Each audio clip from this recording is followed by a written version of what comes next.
luncheon speaker this afternoon is Leon Fuerth, who's the J.B. and Morris C. Shapiro Professor of International Affairs at the Elliott School of International Affairs at George Washington University.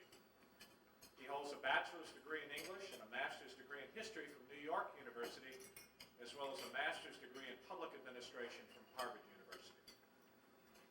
Before joining the faculty at George Washington, Professor Fuerth's career in government service spanned some 30 years, including positions in the State Department, the House and the Senate, and the White House. During his 12 years as a Foreign Service officer, he served in the Bureau of Intelligence and Research, the U.S. Consulate General in Zagreb, Yugoslavia, the Political Military Bureau in several capacities, the Office of the Counselor of the Department, and in several capacities in the Bureau of European Affairs. While on Capitol Hill, Professor Fuerth worked for the late Les Aspin and as subcommittee staff director on the House Select Committee on Intelligence, and for Al Gore during his last 2 years as a member of the House and, in fact, throughout his entire term in the Senate. He worked closely with Mr. Gore in the development of arms control positions and was responsible to Senator Gore for all aspects of national security, including international trade. In the White House, he served as Vice President Al Gore's national security advisor for both of his terms in office, and during that time he operated by presidential order as a full member of the most senior policymaking committees in both the National Security Council and the National Economic Council, participating in the formulation of national policy and advising both the Vice President and the President of the United States. He retired from government service at the conclusion of the Clinton administration to take his current position on the faculty at the Elliott School. Please join me in welcoming as our luncheon keynote speaker, Leon Fuerth. Leon?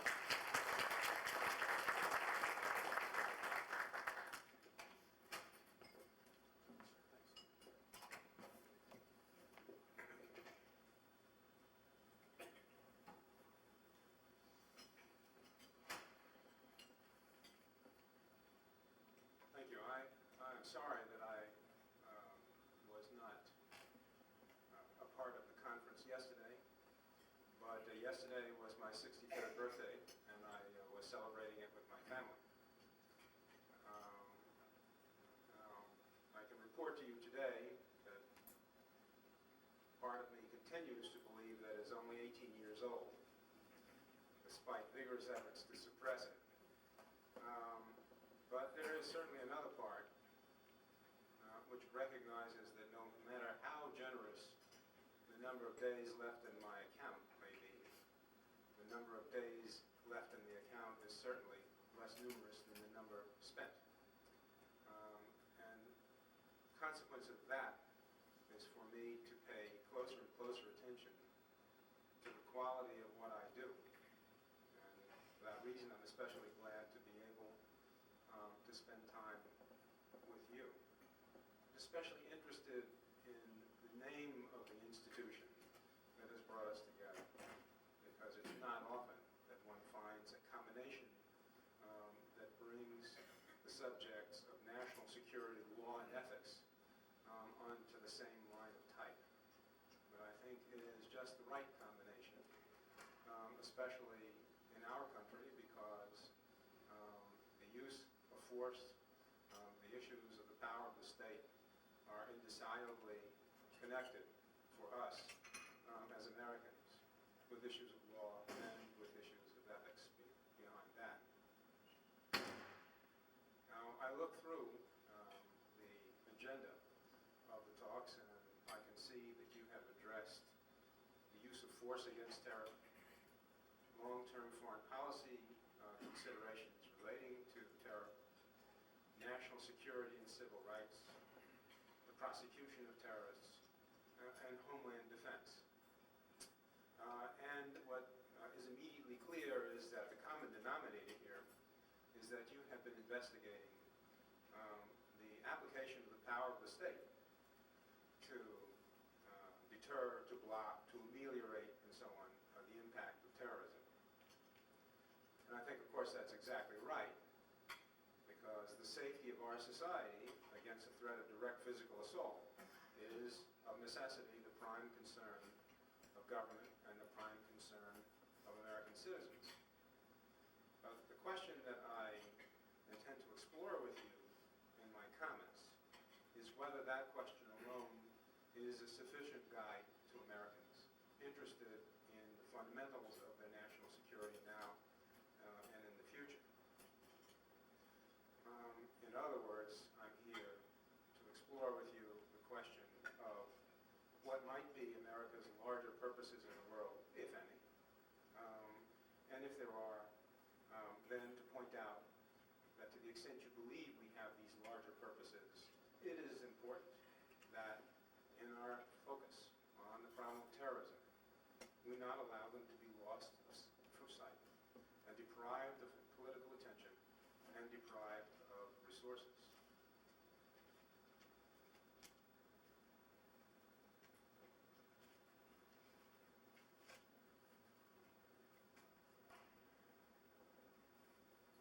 But before I get into that, let me do a little bit of recapitulation, or rather offer some comments of my own about the specific subject matter that you have been looking at. What we learned on September 11th is that there is no longer an upper limit to the level of violence or any kind of moral constraint about the upper limit to the level of violence that those who practice terrorism would be prepared to bring against the United States. Specifically, I think we have had to learn that if any of these groups should ever acquire control of a weapon of mass destruction, it would be used. It would be folly for us to assume otherwise. And in a sense, this means that terror is graduating from what it once was. If terror used to be a way to intimidate the government, it is now at the threshold of becoming a way to destroy a society. Excuse me, I usually don't speak from notes at all, and I'm unaccustomed with turning my own pages, but bear with the mechanics. Well, given this understanding about the scope of the problem that we face, it's interesting to go back to the rule of proportionality and examine what it tells us. Whenever you consider the use of force internationally, a lawyer will tell you that in customary international law, one must demonstrate that the use of force is in some way proportional to the threat or to the damage that has been brought to bear against you. But if the damage is potentially infinite, then what does the rule of proportionality tell you about the amount of force that you may bring to bear to prevent it or to deal with it once it occurs? It suggests that any means at our disposal are in fact legitimate, and that the question is no longer our right under any conception of international law to take action, but a careful assessment of the consequences of particular kinds of action and particular levels of violence for ourselves and for others. Because it's for certain that the options we select, if they're powerful enough, will affect us not only as a nation trying to protect its interests in the world, but as a nation trying to protect its values at home. So I see two principal areas, not difficult to find these, to consider in these terms, and of course those are domestic and international.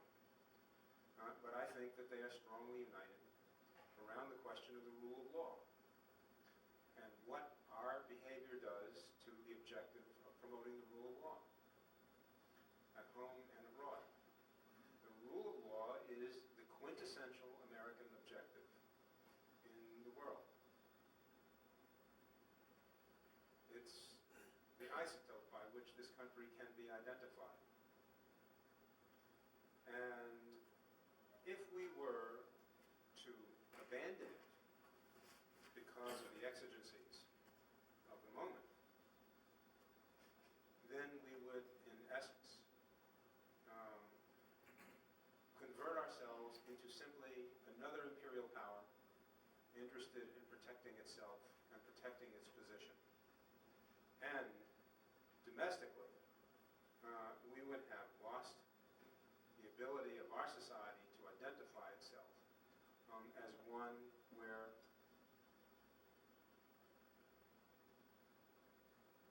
power is constrained by law.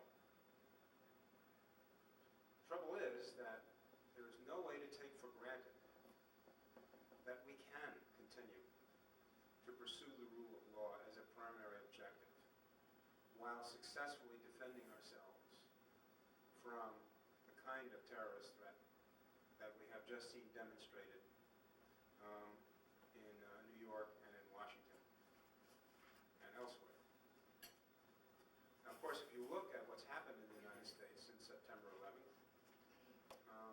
you would be right to say that the country has recuperated well. That, to all practical purposes, it looks as if we recovered our equilibrium as a society rather fast. Now, of course, in your discussions over the last 2 days, you've been exposed to many critical issues whose answers are still out there waiting to be settled, and whose answers are very important to the future conduct of government and the future exercise of power in this country and by this country.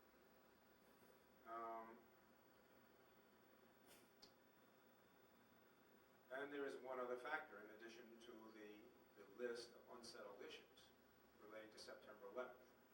And unfortunately, it is that we are still vulnerable and probably will remain vulnerable to attacks which are as bad or worse.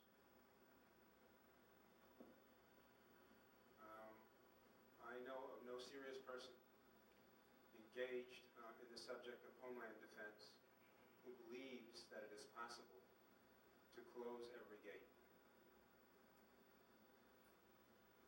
In fact, what I find is the universal recognition that we are dealing with an enemy who is perhaps less interested in trying to repeat an attack that succeeded, knowing that we will do everything in our power to make that impossible, and is already attempting to figure out which gate we have left unguarded so as to use that as the next avenue of attack. So, if you think of what the impact on our national life would be of another event of that magnitude or worse, you must then look at the question of the rule of law and our ability to sustain it as a guiding principle in this country very soberly, and to know that justice, freedom, the law are not cheap public goods. They may have to be purchased very dearly. Now, having said this, I want to go back to the question I raised initially, and that is to discuss some of the ongoing goals of the United States that extend beyond the issue of terror and how to deal with it, but which, in my opinion, do relate to the long-term security of this country in its broadest form.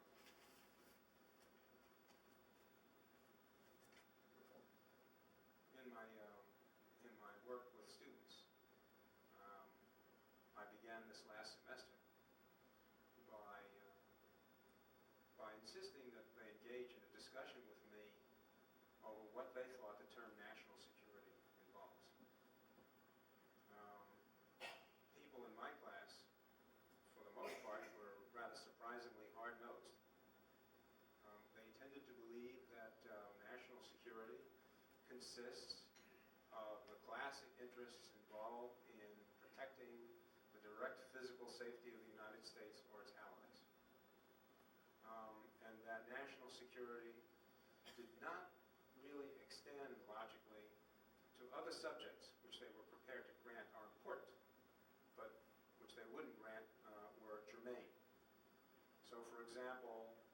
their reaction to the environment as a national security issue was not really. Their reaction to huge pockets of global poverty as a national security issue was unfortunate, but not really. Their reaction to pandemic diseases as a national security issue was important, but not really. I began to feel that I had wandered somehow into the Republican National Convention instead of a classroom full of young people. But it bothered them that the agenda of the administration, certainly in the brief period before September 11th, was so crimped when it came to these other issues. And in deeper discussion, they began to trace links between these other issues and our ability to influence others and to lead in the world, and the ability of others to withhold things that the United States would require for its own security. Where they are in their thinking is still an open question.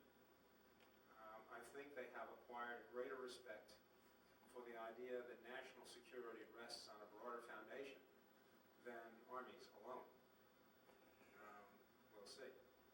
But from my point of view, the essential American struggle at home and abroad relates to bringing about conditions that promote freedom, dignity, and hope, and therefore involving responses, powerful responses, to poverty, to ignorance, to crime, to disease, to injustice, and to war.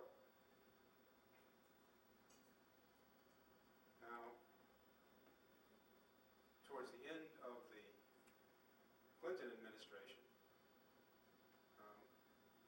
I developed a term for use by my boss called forward engagement, which was an effort to suggest that foreign policy would be best if it detected problems earliest, when these problems were still immature, and placed resources in the path of those problems sooner rather than later, so that we could deal with them at lower expenditures in terms of money or resources. It was cribbed from the term forward deployment that we used during the Cold War, when it referred to getting military forces as far away from us as possible and as close as possible to an enemy in order to shape what the enemy would do in an attack. And forward engagement was an effort to capture the idea of dealing with oncoming problems in a way designed to shape them as early as possible. And at that time, in speeches that I helped write, I identified things like the global environment, pandemic disease, proliferation of weapons of mass destruction, and the growing power of international crime. And I still believe that these are arguably related to the security of the United States as a society at home and within the society of nations. But it also occurred to me that many of these issues were already well developed, well upon us. And I wondered whether there was a second generation of issues out ahead that weren't being looked at by government and might arrive sooner than we would like. For example, at the beginning of our term, something like genetically modified foodstuffs was a laboratory issue. Abruptly, the most senior officials in the Clinton administration found themselves backstopping a furious international dispute over trade in genetically modified foodstuffs. A dispute that could mean scores of billions of dollars, the possible migration of a U.S. industry from here to someplace else, and very likely the ability of the world to feed itself. You could also say that it's a fair guess that President Bush didn't expect to spend a lot of time talking about stem cells and stem cell research, which zoomed from the laboratory into the court as a power, as an issue that needed to be dealt with by government. The point here is that there was a sense that I certainly had that events were accelerating, less and less time for government to perceive what was happening, and even less time for it to figure out how to shape what was happening. In any event, in the year and a half or 2 years since that time, I've used my graduate students as a means to explore the longer-term future. We've looked into a lot of things: nanotechnology, advanced forms of calculation, what would happen if globalization goes to completion or if it fails because of mounting political opposition, major changes in the security posture of the world as we go forward, and so on. And I have, in my own thinking, derived a handful of topics that I believe capture some of what is 10 or so years out ahead of us, but moving very fast towards us. These include such matters as tremendously extended lifetimes, on the order of 120 to 150 years as a normal matter, of course. If I can pause on my list for a moment. I went to a dinner, and by the luck of the draw, wound up sitting next to the gentleman who headed the private company that decoded the genome. And as the salad was being served, he said to me, I see no reason in principle why human beings should not live indefinitely, and it is the purpose of my life to bring that about. Now, it's owing to my superior table training that I didn't drop my knife and fork on the spot. We continued a discussion in which he backed off from infinite life to biblical lengths of life to maybe 150 years. But he didn't back off the objective of making this happen, and I think he had the standing to assert that it would happen. And I was asking questions like, and if it did, what happens to Social Security? What happens to generational equity in the United States? What happens to equity in the world if parts of the richer populations live like gods, while the rest of the world, in billions, live and die before the age of 45 in extreme poverty? That was just a sampler of an initial question. Then there is a little matter of control over our own genetic destiny. I had a discussion with a colleague who was Gore's technical and scientific advisor on the vice presidential staff. And he said two things to me. One of them was that in about 15 years, our electronic systems and networks will be self-aware and probably smarter than we are. But not to worry, we will be able to modify the human species in a way that enables us to keep track and keep pace with these creations. And I'm sitting there thinking, this does not sound like good news to me. But it certainly sounded like something that needed attention, analysis, debate before it were to actually come to pass. Control over our genetic identity is rapidly moving towards us. You only have to turn the pages and look at the dawning debate over cloning to realize that this is entirely so. Now, I already alluded to non-human intelligence, and you only have to read the science of texts, or read engineering news, or keep track of the business pages to see that we are moving rapidly towards the point where expert systems, step by step, push back the boundary line between what machines do very, very well and what previously only human beings could do very, very well. And the complexity and sophistication of these tasks that are being handed over to machines is really quite surprising. And that process is accelerating, even though we are not that conscious of it on a day-to-day basis. Finally, I would add to my list the possibility of a profound expansion of human consciousness as the result of the elaboration of the worldwide network and the accessibility of immense quantities of knowledge anywhere, anytime, to anyone. I have, speaking personally, a hate affair, not even a love-hate affair, with my computer.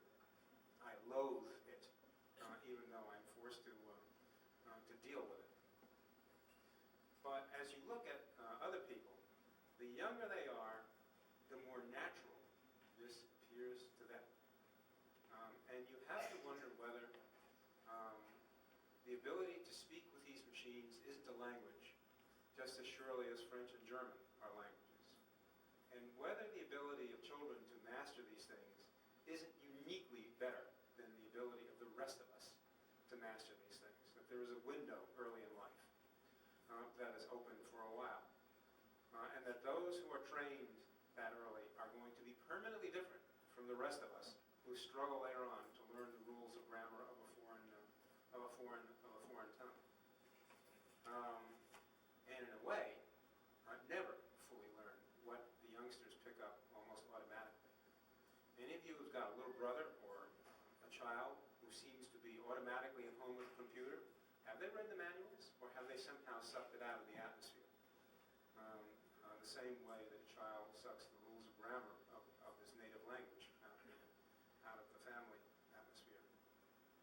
So I think that something is coming. A number of things are coming that have no previous chapters in human history.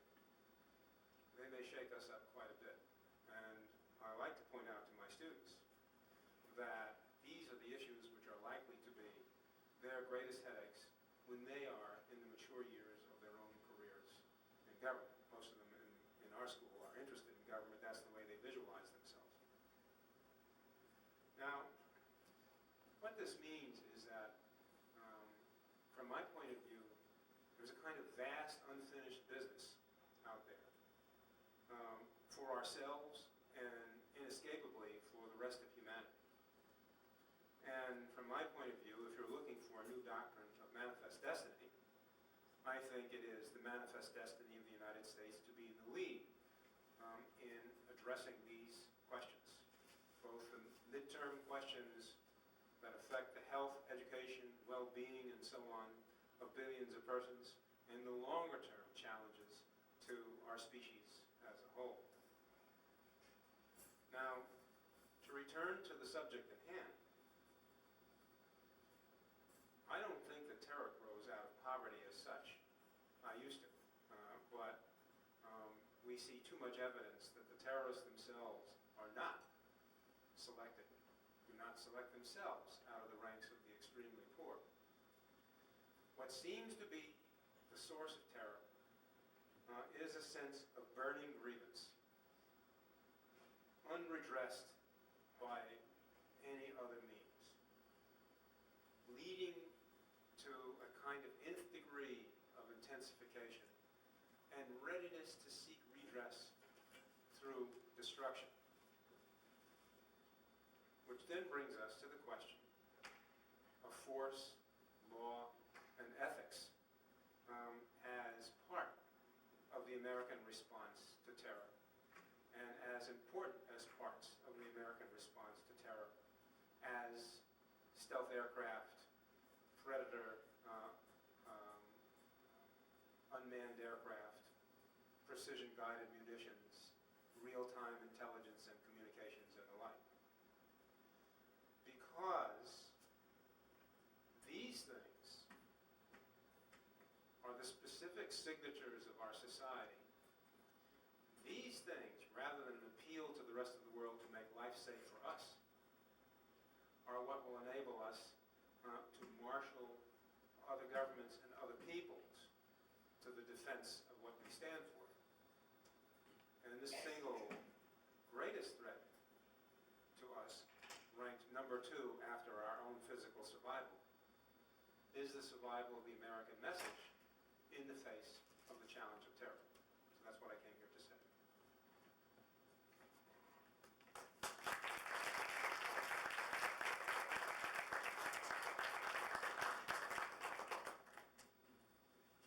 Yeah, thank you very, very much. I'm struck by your very opening comment about the title of the center which Judge Everett founded some 9 years ago, but also your continuing reference to the dimensions of law, policy, and ethics throughout your comments. You've served at very high levels of our government, different branches of our government. It's oftentimes argued that policymakers make decisions to use force and then go to the lawyers and tell them to build a predicate for it. From your experience, how do the dynamics of law, policy as it's formulated, and morality or ethics play into the decision-making process at the very highest level in the White House or at National Security Council or wherever? How does that dynamic play out? Can I just step down here from here long enough to get my glass of water? I'll get to it. Thank you.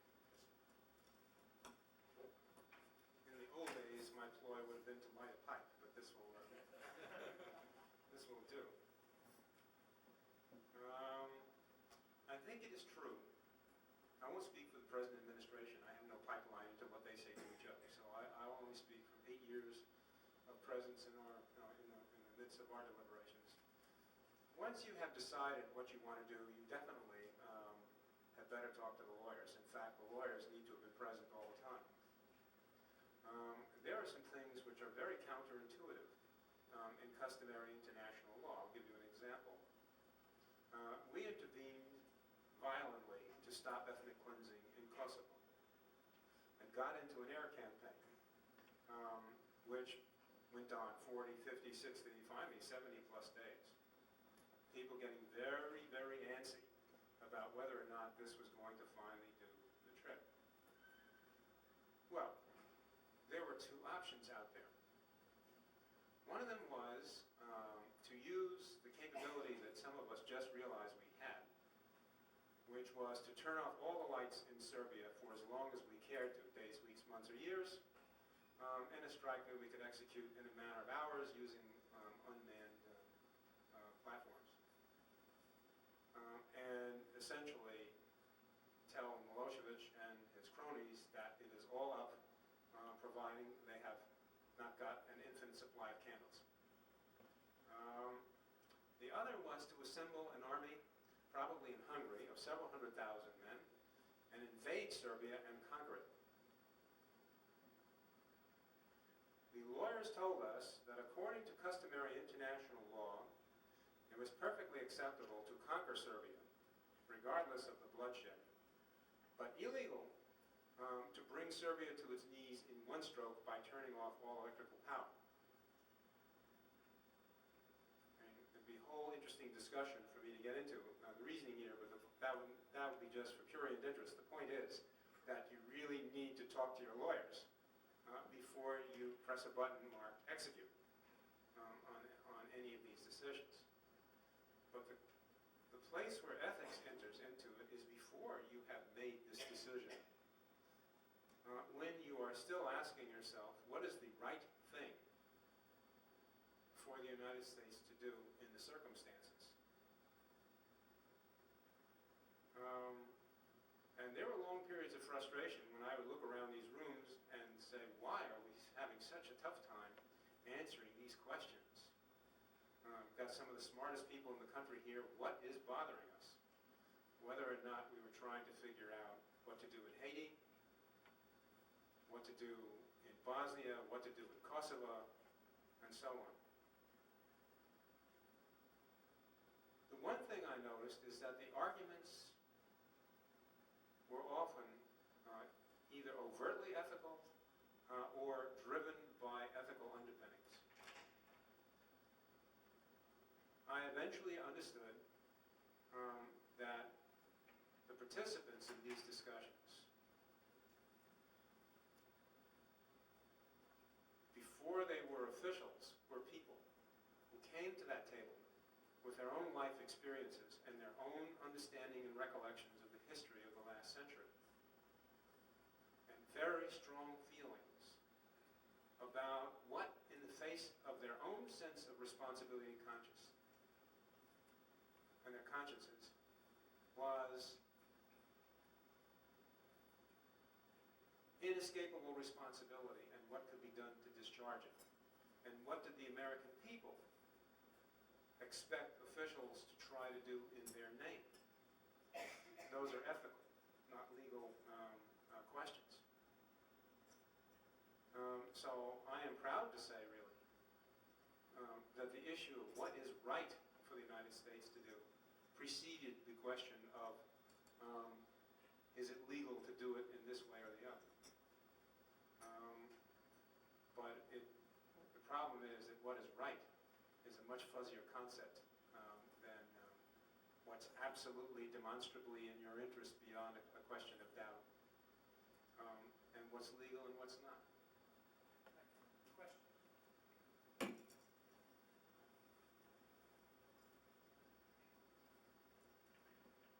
Thank you. Lynn Hogue, I'm a law professor at Georgia State University in Atlanta.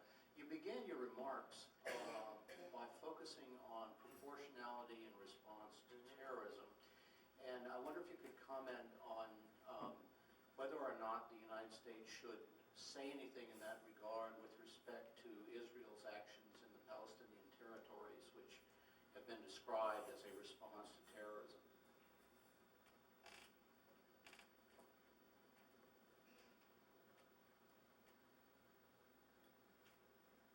From the point of view of American principles,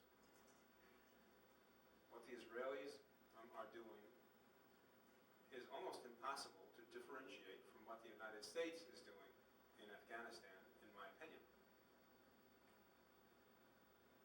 The problem with that is that what the Israelis are doing is causing excruciating difficulty for the United States in the pursuit of its own interests in the region. Now, I'm sure that there will be some effort by the administration to let no light show between what it prescribes for Israel and somehow what it would prescribe for the United States, but for the life of me, I can't figure out how. If the Israelis are being bombed, if innocents are dying, then according to every principle of law I know of, they have a right of self-defense.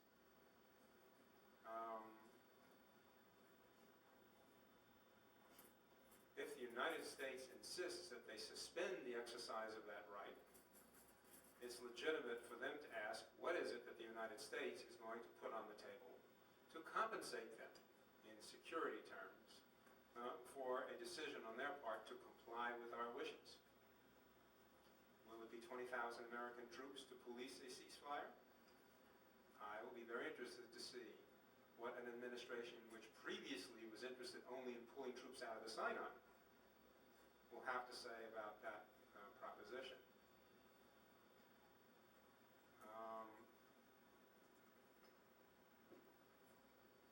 This administration wants a final reckoning with Saddam Hussein. What is going on in the Middle East has probably convinced the administration that if it pursues that objective, it will destroy its position elsewhere in the Middle East. And so, what the Israelis are doing is highly inconvenient for the policy of the United States. The question is, have we decided that it is necessary for our interests to force the Israelis to back off from theirs? Now, the interesting question here is the what-if question. President Bush has expressed himself with a fair amount of pique about expecting that Israel will withdraw immediately, and that Arafat will immediately say something in Arabic, which presumably will be the magic words that turn off all the terrorists who don't care what happens to Arafat in the first place. The interesting question to me, as a former policymaker, is, has he addressed the issue of what he intends to do if he doesn't get what he's demanding? Because if he hasn't figured that out, then he's bluffing. And one of the things we learned is never, never bluff. If you are prepared to make a demand that's audible to others in the world, you had better figure out what you are going to do if that demand is made. And not only figured it out as a set of options, you want the president to have signed the box, which says what he's prepared to do, because you want to be morally certain when you send your emissary in to stare the other guy in the face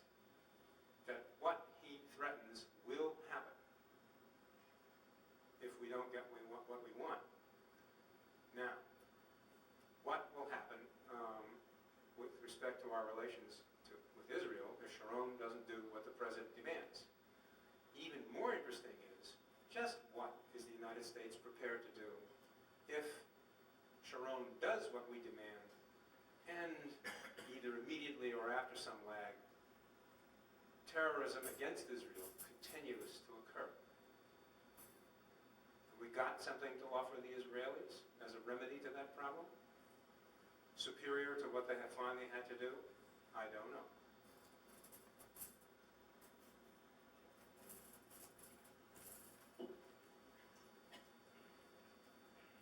Hope my answers aren't too ambiguous.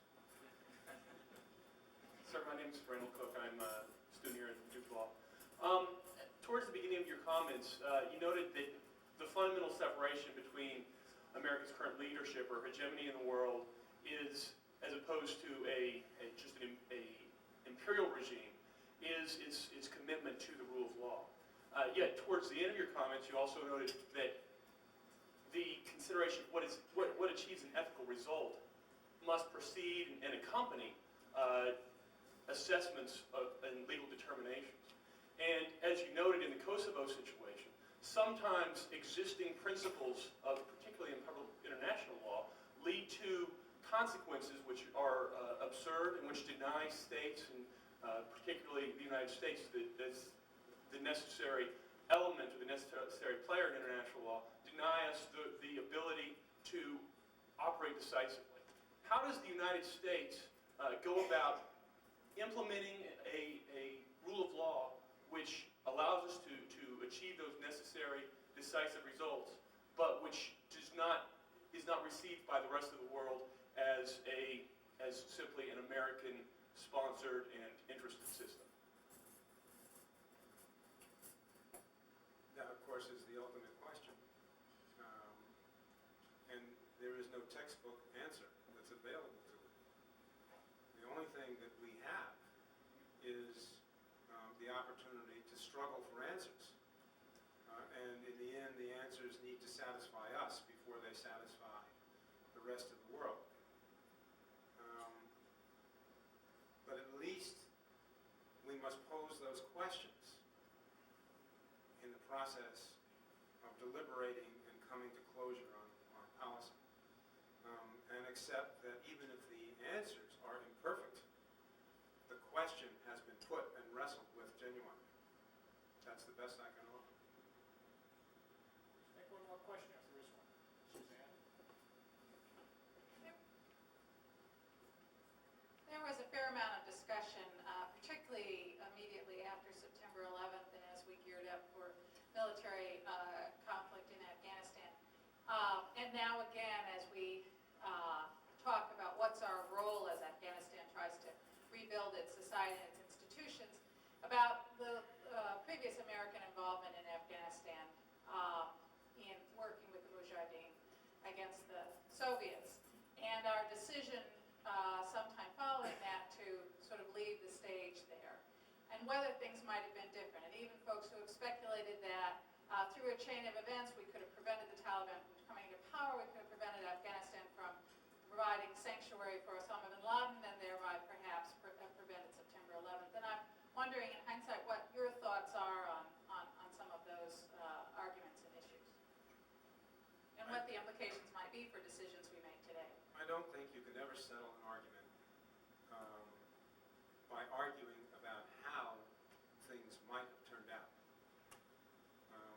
Life is too indeterminate to really believe that you can put your finger on causality so accurately as to be able to say without doubt that if we had done A instead of B, the result would have been C instead of D.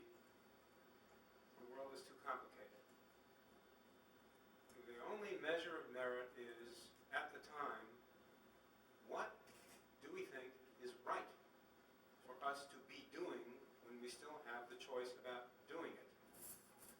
And we have a pattern of abandoning our friends as soon as we get what we want. And it is a bipartisan pattern, going back to the betrayal of the Kurds by Henry Kissinger, to the betrayal of the northern Iraqis by President Bush Sr. at the end of the war,